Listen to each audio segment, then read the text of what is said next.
So the title of this one is Gig Work is the New Ellis Island for Immigrants Looking for Work. But many drivers feel trapped in the long hours and low pay. And my reaction to this, and just after looking at all the data, all the story, looking at social media, there are so many illegal accounts, right, made readily available to immigrants and illegal immigrants. And if you're not legal in the country and you hear or you get the word, and people are coming from Turkey, people are coming from South America's, Africa, from everywhere, because, you know, once you get the flight in here as a tourist, right, it's usually a 2-3 month visa.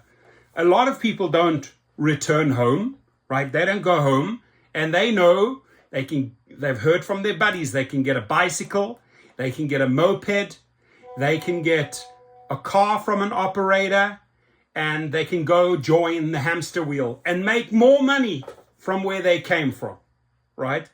And this is why these drivers will be trapped and later on feel trapped in the long hours and low pay, because once they're in the American system, and I've spoken to several, I'm not just pulling this out of my backside. I've spoken to several people, immigrants, whether they're legal or illegal, spoken to both. And at first they think, wow, the money's great. It's way more. But when they start hearing from their buddies how much they are earning, right, in other jobs or gig work, they're like, wow, we've literally come over here, joined this hamster wheel, thinking we're making money. And for them, in the beginning, it truly, truly is money. And then later on, as you get to know the system, you realize, wow, we're just being controlled by an algorithm. We're just working day and night to make 800, maybe 800 a week, right? And the problem is that these individuals will accept everything. They will accept the onesies and twosies, because in the beginning, and I've lived in other countries. I know what people are making in Africa. And I even know that my brothers and sisters in South Africa are pissed that people come from Zimbabwe, Mozambique, and surrounding countries illegally into South Africa and then take away those jobs. How does it make my African brothers and sisters feel in South Africa when there's other, what they deem as other illegal immigrants coming in from Mozambique and Zimbabwe, taking their jobs, driving for nothing, and destroying the industry? The same is happening here in the United States. And Tony Zhu is aware of it. Derek Khosrowshahi is aware of it. David Risher is aware of it. But they're perfectly fine. They're not changing their system. They know how many thousands and thousands of illegal accounts in the US, in South Africa, in other countries, right, are readily available for people that are willing to come in and work for breadcrumbs, for pennies, because it's truly more than they are earning back in their home country, right? So they will take anything and everything. And this specific story here is about Cubans coming over to Miami, to Florida, right? Immigrants nationwide are relying heavily on gig work driving for Uber and Lyft to make ends meet. A lack of English proficiency and work authorization often limits their job options, but the jobs is getting more competitive, and drivers say they have to work longer hours and for lower pay. And the people that are legally registered in the system, that are seeing their earnings go down, just dive and dive and dive, their take rate has become, it's at its worst, right? And they're like, oh, all these other people taking Trip Radar, taking $2 deliveries, right? Taking their jobs away, taking good jobs away. And on top of it, these companies are not even paying taxes because they have offshore accounts in Amsterdam and other countries. So they are really messing up the economy, ladies and gentlemen. These gig companies probably guilty, number one, for messing up the economy, allowing this to happen, these illegal accounts, not paying into the system, not having their drivers classified properly, not honoring the fact that if they are independent contractors, let them work as independent contractors and let them set their rates so you can actually make real money. No, but you're in an algorithm and you're in a system where it's a combination of making all of these fake and illegal accounts available to people that should not be in the country, and they're just dying to come here to earn more than they are earning back at home. And it sounds harsh, it is harsh, but it's reality, and you got to face it. Some people, oh, you're being way too crude, you're being way too racist. No, I've lived in several countries. I can tell you right now, this is what is happening live here in the United States. Almost fell out of my chair. How funny is that? Rodolfo has driven over 18,000 Uber rides in Florida and has a near perfect rating. Still, he feels trapped, adjusting to life in the United States after his move from Venezuela 5 years ago was extremely difficult. Rodolfo told Business Insider in Spanish he saw driving for Uber and Lyft as virtually his only option, given he lacked the necessary immigration paperwork, right? He lacked the necessary immigration paperwork. Uber knows this. Tony Zhu knows this. David Risher knows this.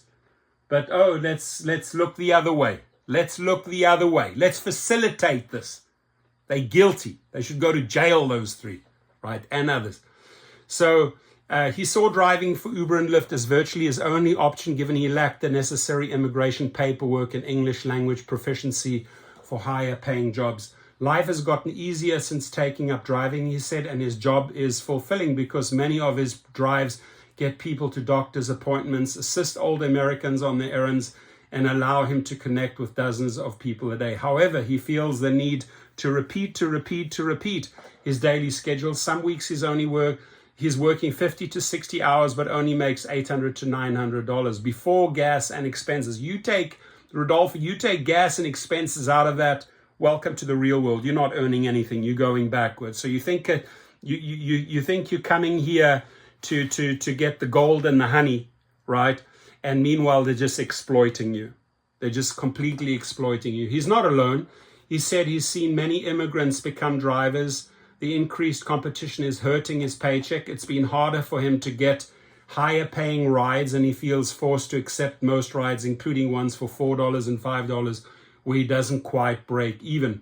There are no government or public statistics from ride-hailing companies about the number of immigrants who drive. However, nearly half of all immigrants reported being independent workers, according to a poll of 25,000 adults conducted by Ipsos on behalf of McKinsey and published in 2022. For many immigrants, gig work is the only income source they can find, said Katie Wells, a geographer at Georgetown University, whose book Disrupting DC analyzes Uber's rise in Washington, D.C. metro area.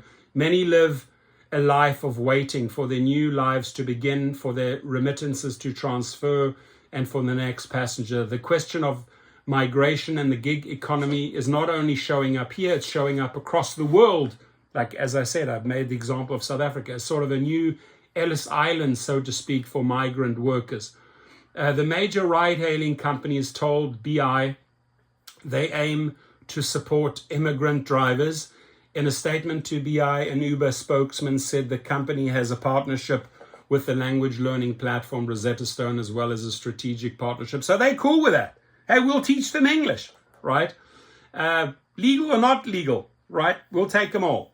Uber said it offers in-person support in different languages for drivers and couriers, and its app enables all languages that iOS or Android phones offer. Uber has also supported various U.S. federal government refugee resettlement partners to help refugees access essential goods and services through rides and deliveries. I mean, this Dara Khosrowshahi, if this is not the biggest hoe for a dollar, I don't know who else is, really. A Lyft spokesman said the company is a low-barrier financial entryway for many people trying to establish themselves in a new place. They know that, right? The spokesman said the company is aiming to increase pay. Aiming to increase pay. Ha! We're aiming to increase pay and transparency on the app, and that it offers Lyft rewards drivers discounts to the online language learning app Mango Languages. It's a joke, man. Risha, you're a joke. Khosrowshahi, you're a joke. Tony Zhu, you're an absolute joke. They really are. There's no other way to look at them, right? BI spoke with a dozen immigrant Uber and Lyft drivers who moved to South Florida from countries including Cuba, El Salvador, Haiti, and Venezuela. Most asked to use only their names over concerns about professional or personal consequences, but BI verified their identities. Many said they are grateful that the platforms can help them start a new life. Yeah, because where you're coming from, you're earning nothing, right? And you're coming here taking away American jobs. Let me just fucking say it as it is. I'll say it as it is, right? You're taking away a position and you're willing to work for less money. In fact, you're willing to work for crumbs and peanuts, and thereby destroying the economy, destroying the possibility for a legit hardworking driver to make money and actually be an independent contractor. So Uber, Lyft, and DoorDash Uber Eats are happy about this model because this works for them. But as we see, lawsuit after lawsuit after lawsuit after lawsuit after lawsuit, right? Those that feel disenfranchised or feel that they're being left behind or being screwed out on money or being baited and switched, they're all coming together and filing $250, $300 million lawsuits. And it's going to happen here again. The language barrier, not feeling adequately supported in the driver's journeys and feeling like they can't leave the platform due to lack of other opportunities. Immigrants feel forced into gig work. Nobody's forcing them into gig work. They're coming because gig work is the only option they have, escaping from somewhere else and coming to gig work. Over the past few years, immigration has helped the U.S. economic rebound. According to an Economic Policy Institute analysis cited by the Washington Post, between 23 and 24, about 50% of the labor market's growth was from foreign-born workers. Dozens of ride-hail drivers from across the country who spoke to BI over the last few months said they've recently noticed more immigrant drivers on the apps. Some said they've seen immigrant drivers using fake accounts or borrowing existing accounts from other drivers, and some passengers have told them they have felt unsafe when the driver doesn't look like their profile picture on the platform. Well said, many immigrants are attracted to driving platforms as they have a low barrier entry with quick hiring. Drivers don't need strong English proficiency. They just need a driver's license and a car to start, or a motorbike or a bicycle. While this allows many drivers to make money, there are inherent risks. It's really risky for people that aren't understanding the terms of the work, understanding the risks to be out doing this type of work, but these platforms generally don't seem to care about that. Well said that without large-scale data, it's impossible to know how much of this workforce consists of recent immigrants. It's hard for immigrants to find work outside ride-hailing. Edgar, 60, ran into auto parts business in Venezuela that helped him stay afloat. But when he came to Miami 5 years ago, fleeing the country's economic collapse, he quickly found that transferring his skills would be challenging. When you first arrived, you didn't have the proper legal papers to find full-time employment. That changed when Venezuelan immigrants were granted temporary protective status. He couldn't find managerial job openings. He said his age has been a barrier to breaking into the industry. While he maintains his business in Venezuela, he's spent less time on it. Over 2 years ago, he applied to drive for Uber and Lyft as a temporary solution, enjoying that he could be his own boss. We'll take you. Normally, people like me, retired, not working full-time, Edgar said it's difficult to find a job with my skills. For the last few years, he's driven 40 to 50 hours a week, mostly Monday through Friday, while supporting 3 kids who are in college or workforce. According to earning statements viewed, he makes $700 to $800 a week, which is reduced to $400 to $500 a week after gas and expenses. That ain't money, ladies and gentlemen. I make that in less than half a day. I feel like my earnings are lower than before because Uber has been paying less per mile than last year, Edgar said. Right now, there's a great competition with his job. A Haitian immigrant who's driven for 7 years and moved to the US a decade ago said he enjoys driving, though it hasn't given him the level of financial security he's desired. He drives 6 days a week from 6 a.m. to 4 p.m. On good days, he can pull $300 to $400 before expenses. Earning statements confirm he's had his fair share of rough driving days in Miami that have caused him stress, but he hasn't been able to find other types of employment. You have to do it anyway, and if you don't, you won't have anything. You just have to keep on pushing and fighting. Many of the same factors are at play for the children of immigrants. To provide for himself and his family, he started driving 1 or 2 days a week for Uber in February, in addition to working as an Amazon Flex driver. On average, he said he pulls 150 a day for Uber after expenses. However, constant traffic has impeded his earnings. He said he makes more daily with Amazon Flex, which pays hourly and provides overtime.